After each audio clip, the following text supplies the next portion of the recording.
Adanya tagar kabur aja dulu yang saat ini sedang ramai direspon oleh Sekda Sumsel yang juga PLDK Disnaker Trans jika saat ini masih banyak potensi dan lapangan pekerjaan di Sumatera Selatan.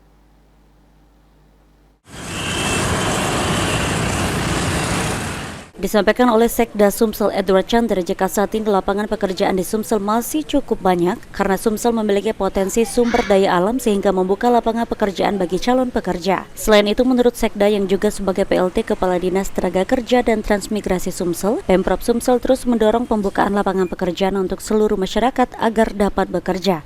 Kalau di Sumsel ya saya kira lapangan kerja kan cukup banyak ya di Sumsel. Masih banyak peluang-peluang, kita potensi sumber daya alam kita juga cukup banyak, artinya peluang untuk bekerja di Sumsel masih ada dan kita juga mendorong untuk membuka lapangan kerja yang sebesar-besarnya. Jadi itu yang kita Tagar kabur aja dulu menjadi tren yang sedang ramai di media sosial belakangan. Tren ini merembak disinyalir karena masyarakat resah dengan kondisi ekonomi dan politik yang terjadi di Indonesia. Ilham Wahyudi, PAL TV.